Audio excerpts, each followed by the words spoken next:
And today we had our shorts and helmets practice. We're required to have 3 of those, so that was our 3rd and final. Wrapping up, getting ready for G-Day. So try to do some things that we don't normally do because it's tough to practice without pads, so we have to be smart and try to throw the ball around some and do a little less banging when we don't have pads on. I thought the guys had good focus. We were able to work on a couple different opponents we got coming next year to generate some interest, and they like doing that, and it kind of brings a sparkle in their eye when you get to work on another opponent and not just each other. Then we divided up into teams and had a good practice. All right.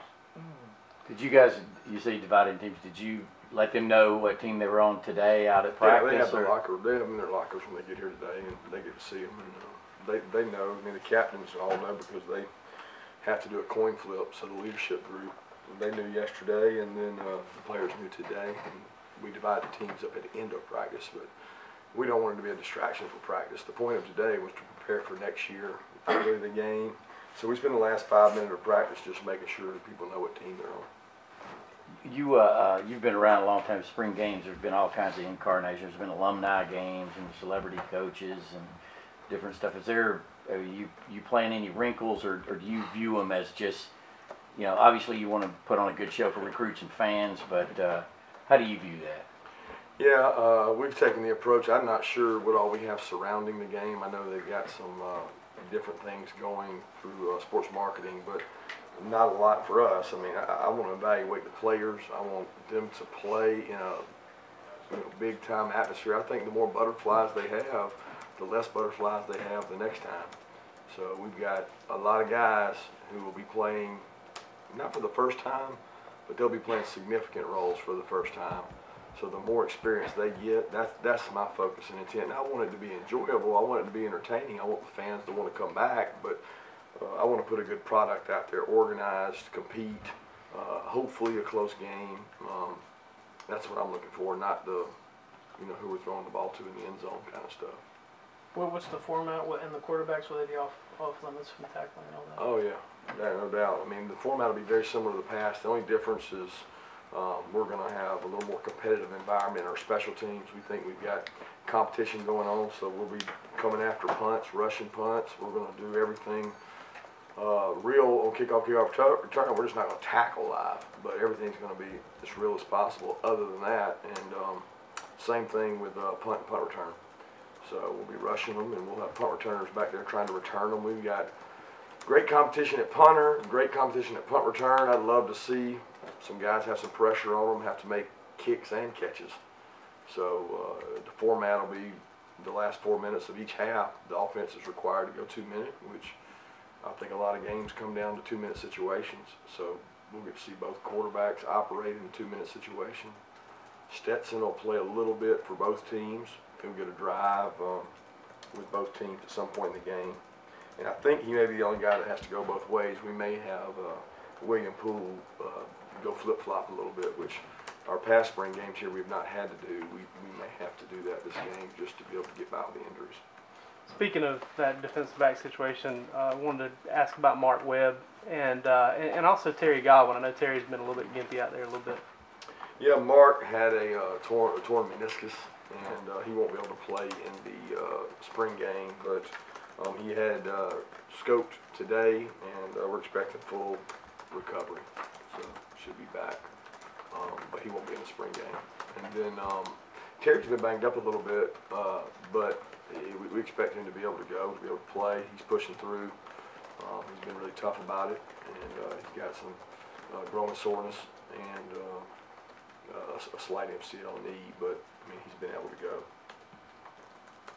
Another guy, will DeAndre Swift be full go, or is he going to be limited? Yeah, we'll see how he does. He's been able to do some things, but hasn't been able to do everything. Hasn't been live tackling, so he's getting a lot of mental reps and a lot of things like that, but he's still kind of a game time decision.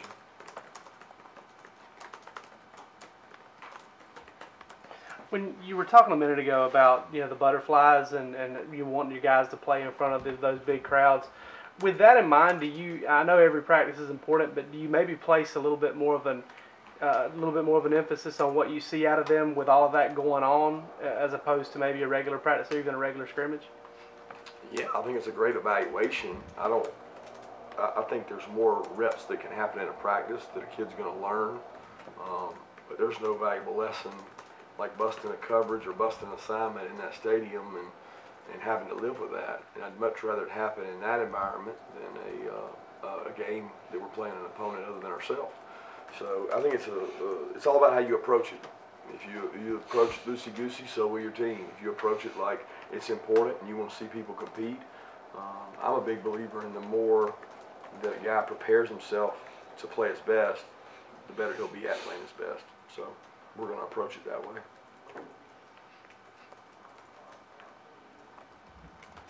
You said in the past how, last year's team's last year's team, this year's team is this year's team.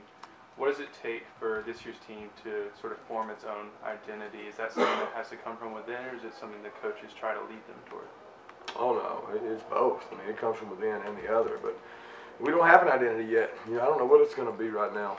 We didn't have an identity truly last year at this time. I mean, nobody was singing our praises this time last year. It was starting to take shape and form, but we're certainly not where we need to be yet. We don't have enough guys executing at a high level, and I want guys to put in more time. I think sometimes you think that you're entitled to the success that happened previous to you being there, and I know all too well that that's not the case, and it'll only happen if you make it happen and you earn it. And right now, we're not where we need to be. But the good news is we don't have to be.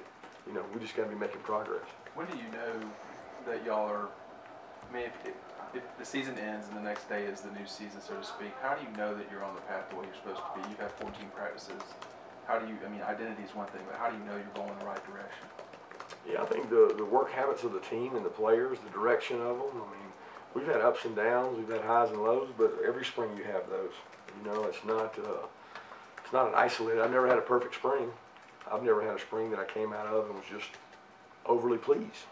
I think there's a lot of work to do in regard to getting to where we want to go, and we got some serious depth concerns, which I've brought up at several positions that we've got to address through either our team or the guys coming in. So much about spring games seem to be about quarterbacks because, obviously they have the ball in their hands. They usually don't get hit. How do you see Justin and what do you expect from him in this big environment? And what do you expect from Jake, who's kind of already been down this road?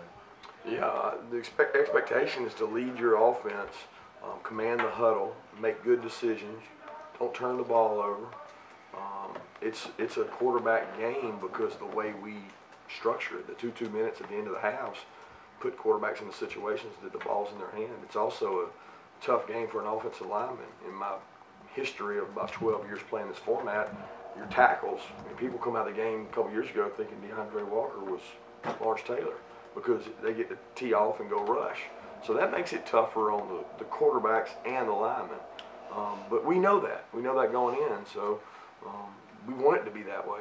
And I'm excited to see what Justin does. I'm excited to see what Jake does. Probably one of the more promising things this spring has been the depth of the receivers and the competition in the receiver room. And I think the receivers have been a little ahead of the DBs. And if that continues Saturday, which it could, then there could be some points scored out there. And we're going to find out a lot about guys, and we've got some DBs down. In an off-season where, obviously Jarvis has been a little beat up, Ameer went off the ACL, how have those extra reps given to Elijah Holyfield helped him develop, and how far do you think he's come? I'm excited. He has not taken extra reps. We wouldn't do that. I don't think that's fair to him. So as your coach, you're not putting a burden on one player because then you've got the higher chance of injury with him. So as guys go down, we don't pour more burden. We just move up and try to give more guys opportunity. But Elijah's taking the same reps he would have taken whether DeAndre Swift or Ameer was there. He's done a good job with those. I think he's gotten better at his protections and his pickups. He's still gaining confidence as a player, but he works really hard. And he's one of the guys that excites you out there because he works so hard. Coach, kind of an off-topic question away from football.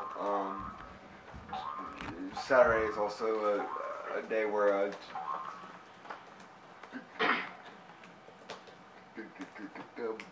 Devon Gales and his family are working towards a fundraising effort.